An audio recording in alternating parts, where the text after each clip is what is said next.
So in this example, we're going to analyze, we want to determine the forces acting in the members of the space truss that's shown below. We want to also determine whether or not the members of the space truss are in tension and compression. All right. So you could use either the method of joints or the method of sections, but in this case we're going to use the method of joints to analyze the space truss. So when we use the method of joints, the best way to go about that is to first we want to find a joint with one known force and three unknown forces. So that'll be our first step. So if we look at the diagram of our truss, what we'll see here is we have a few places where we have known forces being applied to the joint. At point A, we have a 4 kilonewton force that's applied, and at point B, we have a 2 kilonewton force that's being applied to the structure. So at point B, we have 4 members that connect to it, so there would be 4 unknowns at B. And at point A, we have 3 members that connect to it, so there'd be 3 unknowns. So since there's only 3 unknowns at point A, that would be the logical place for us to start our analysis. So we're going to start our analysis at point A. Alright, so we're going to draw the free body diagram of our joint at point A. Alright, so at point A, here we have a 4 kilonewton force that's being applied along the negative y-axis. Alright, so I'll call this negative 4 kilonewtons J. We have a force that goes from point A to point C, which goes along the z-axis. Alright, so I'll call that negative FACK. We have a force that goes from point A to point E.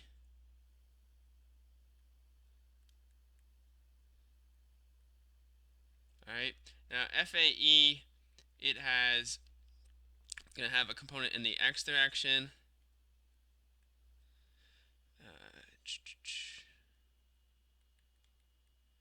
A component in the y direction.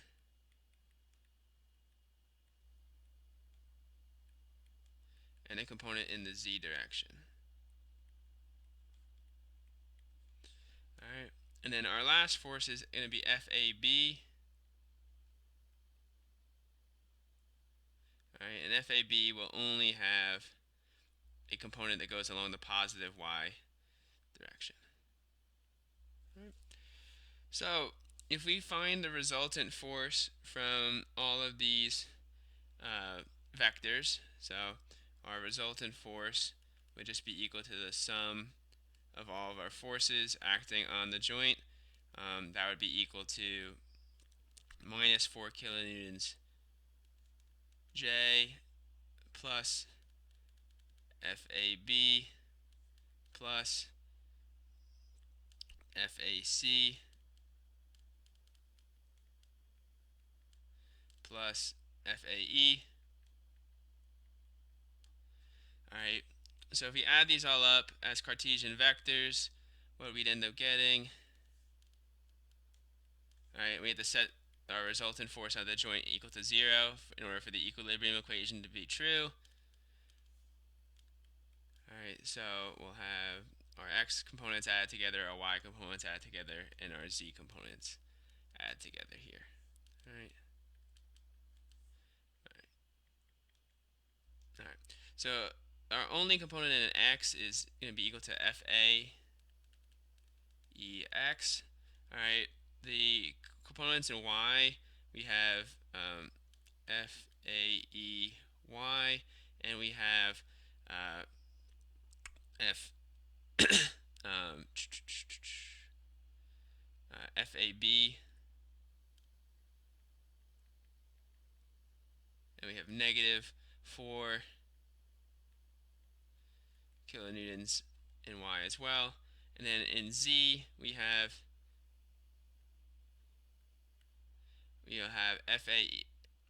FAEZ, and we'll have minus FAC. Okay, so if we look at each of these equilibrium conditions, if we look at our x condition,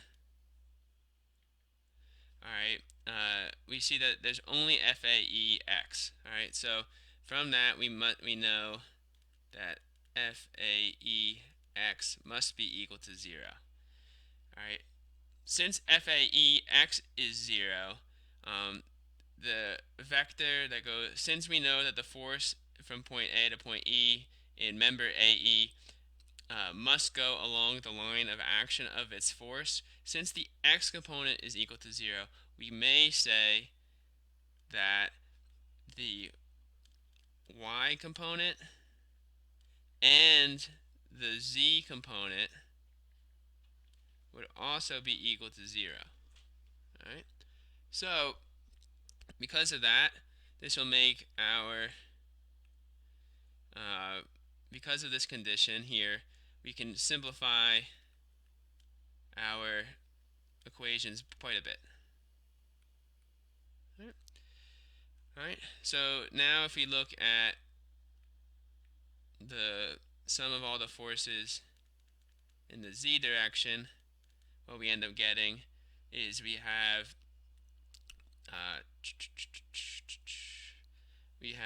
minus FAC is the only thing that's left. All right, so therefore we can say that the force with an AC is equal to 0. All right. All right, and then we have the last thing we have is all the sum of the forces in the y direction. All right, in this case, you can say that it would be equal to FAB minus 4 kilonewtons.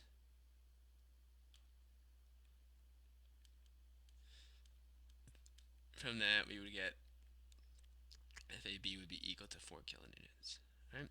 Since FAB is drawn in tension on the joint here, so it's pulling away from the joint, we can say that FAB would be in tension.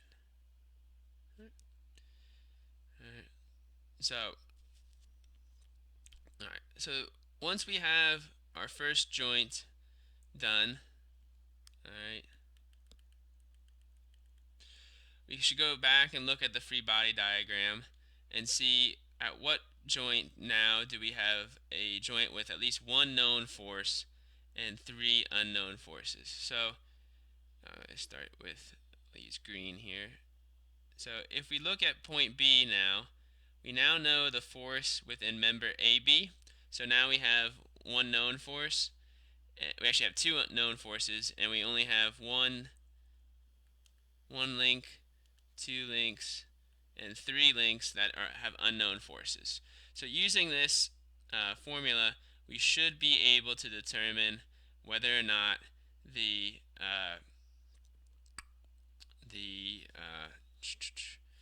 we should be able to determine the forces within those 3 unknown members. All right. So if we go back here, all right, and we look at point B, and we'll draw the free body diagram at point B. All right, what we'll notice here is that we'll have a 2 kilonewton force that's acting in the positive z. That was our applied force. We have our force FAB,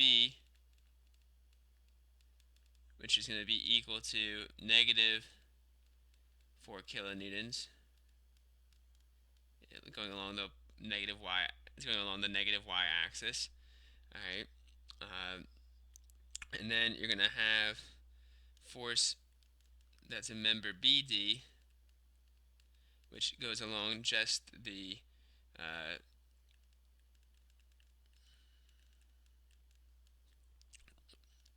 z-axis, and then you're going to have two additional forces. You're going to have one force R, and we'll define force R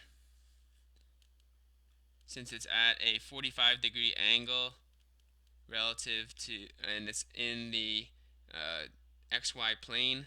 It's going to have it's going to be equal to the magnitude of R times the cosine of 45 degrees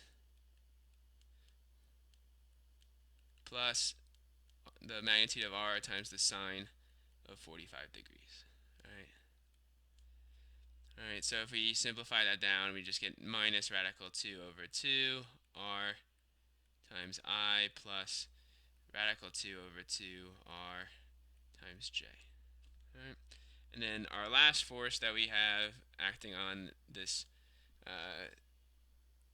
at point B is going to be equal to R force BE.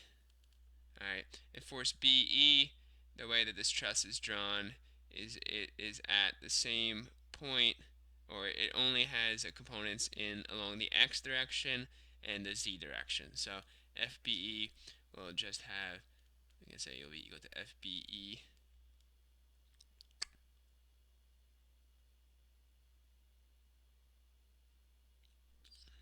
so FBE, it is if you look at that from, if you look at this triangle, let's see if I can draw this triangle here, highlight this triangle. So if we look at this triangle here, the triangle will be B,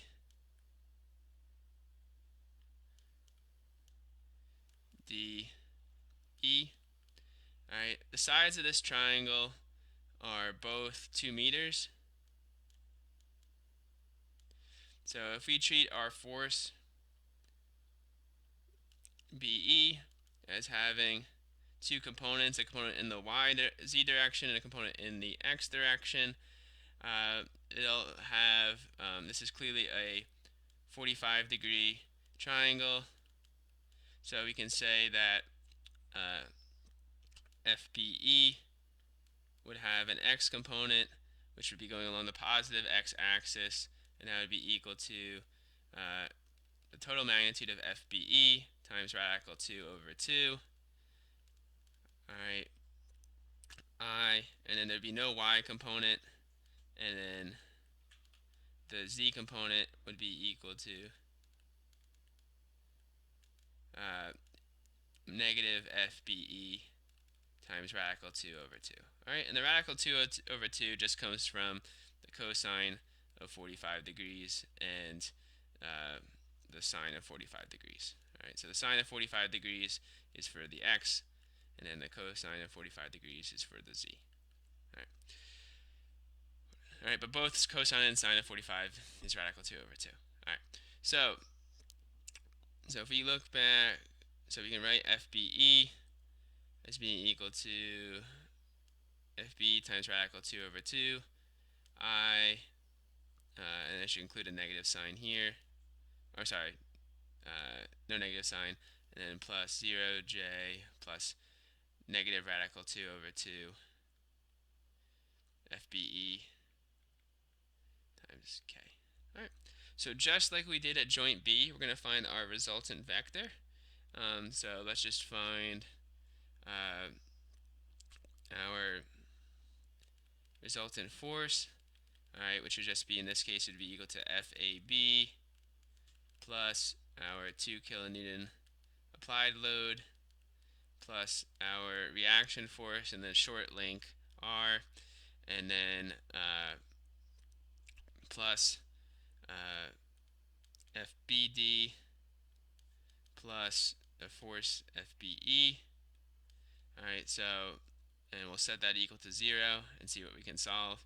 So if we do all that, our resultant force, if we add all the x components together, we add all the y components together, and we add all the z components together, what we should end up getting. Alright, so if we look at our x components, just go one by one. FAB has no x component. Alright, so if we're just going to, FAB has no x component, it has a minus 4 kilonewtons in the y direction, and it has no z component. Alright, if we look at our 2 kilonewton force in the z direction, it obviously has no force in the y, or x and y directions, and it has a force within the z direction. Right. And then if we look at our force, it has a force in the x and the y direction. So in the x direction has r equal to minus r cosine of 45, and the y direction is equal to r cosine of 45 degrees. Alright, and then if we look at FBD, it has only a component in the z direction. Alright, and then if we look at FBE, it has only a component. FBE, it has components in only the x direction.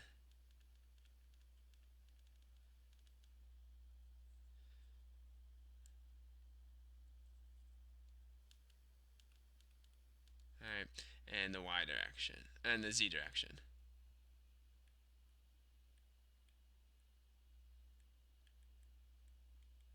Right. So from these, it should be pretty. From these equations here, it should be pretty obvious which ones we should solve for first. So we can set each of these terms in parentheses equal to 0. Alright, so the one that has the least number of unknowns is the sum of the forces in the y direction. So if we look at that, first we should see that we would get r would be r cosine of 45 degrees would be equal to 4 kilonewtons. Alright, so r would be equal to approximately 5.6568 or 5.66 kilonewtons. Alright, so now that we know r, we can use r in our other equations to solve for some of the other unknowns. So we'll go to the sum of the forces in the x direction next.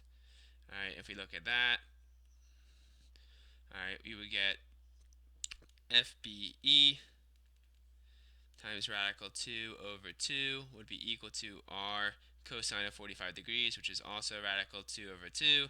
The radical 2's over 2's cancel, so we get FBE would be equal to r, and that's equal to 5.66 kilonewtons as well.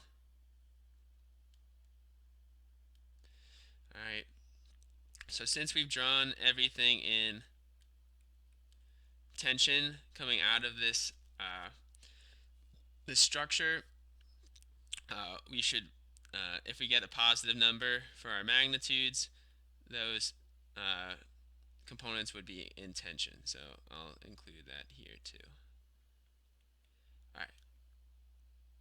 Alright, so then the last remaining equilibrium equation is on the right hand side, so we're going to be solving for FBD here. So we can say that FBD would be equal to 2 kilonewtons minus radical 2 over 2 times FBE. Alright, so we know that FBE is equal to R, so we can say that FBD would be equal to 2 kilonewtons minus radical 2 over 2 times FBD, which is equal to R, and we know that R was equal to 4 kilonewtons divided by radical 2 over 2, so our radical 2's over 2's will cancel, and we'll be left with FBD is equal to minus 2 kilonewtons. Alright. Since we drew FBD in tension on the joint, we can say that FBD is really has a magnitude of 2 kilonewtons and the joint is in compression.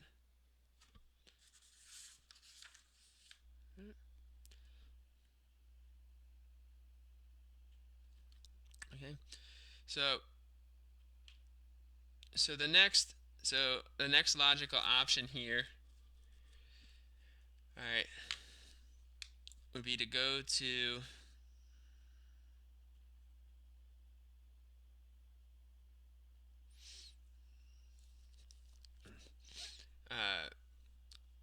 we could draw a free body diagram at D. All right, and we can draw a free body diagram at point C. All right, and if we did that, what we would see is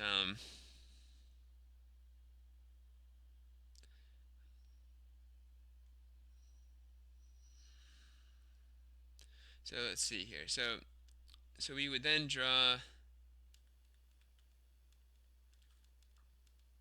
So if you draw, sorry.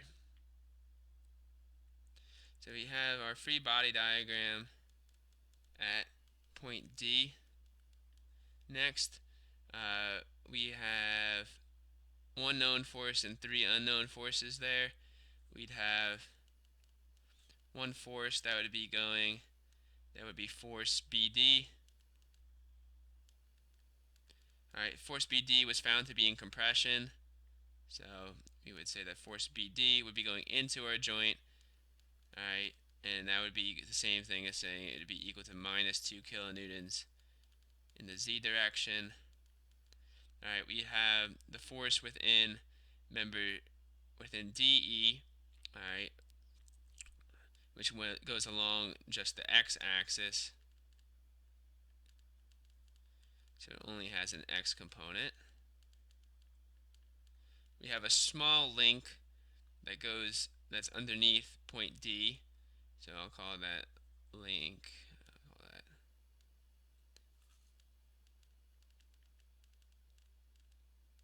Alright, and then we'd have the force within from point C to D.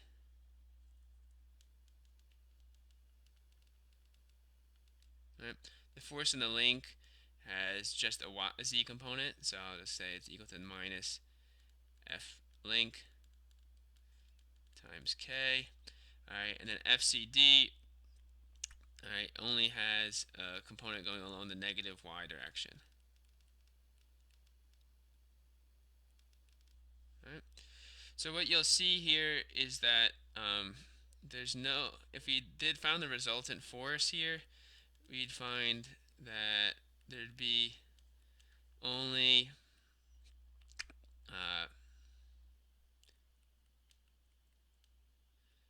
a single term in multiple parts of the resultant force equation here.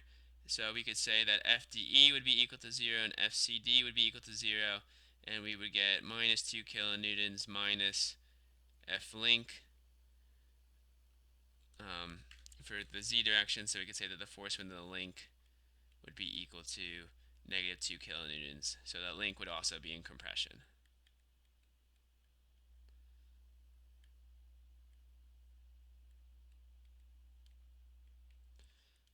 Alright. And we can do the same process for at point C. So if we draw a free body diagram at point C, we know that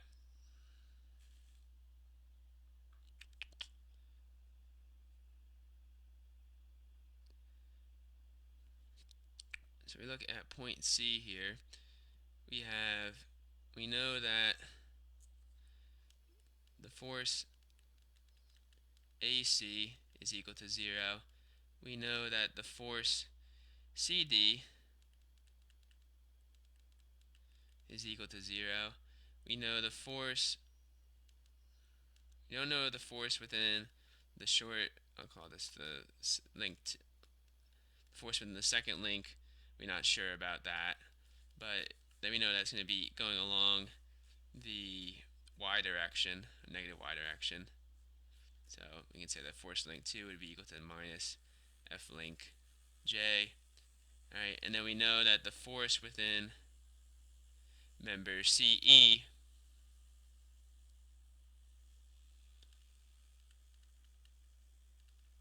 is going to have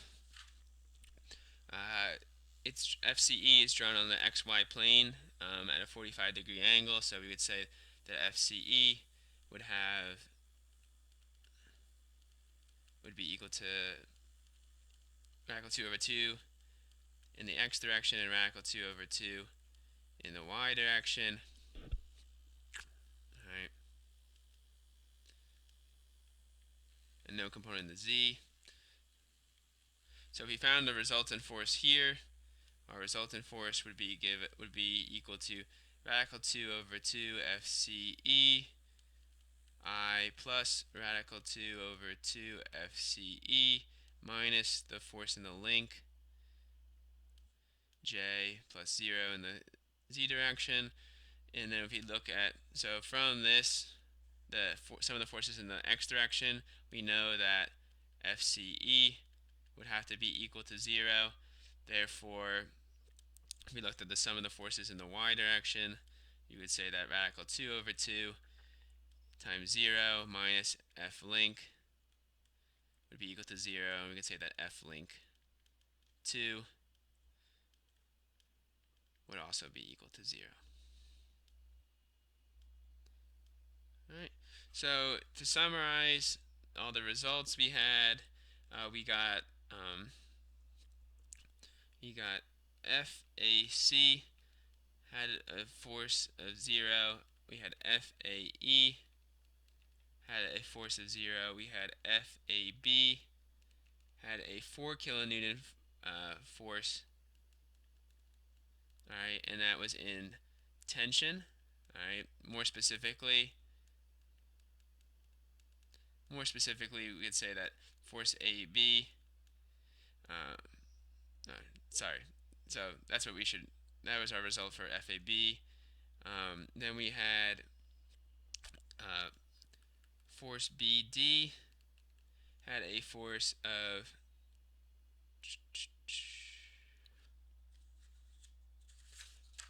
2 kilonewtons in tension and compression, and then force BE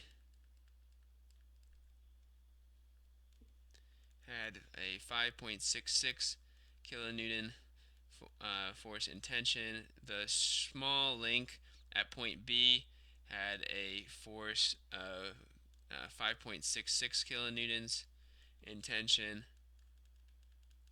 Alright, and then the only other forces we found were FCE that had no force in it either. We had force within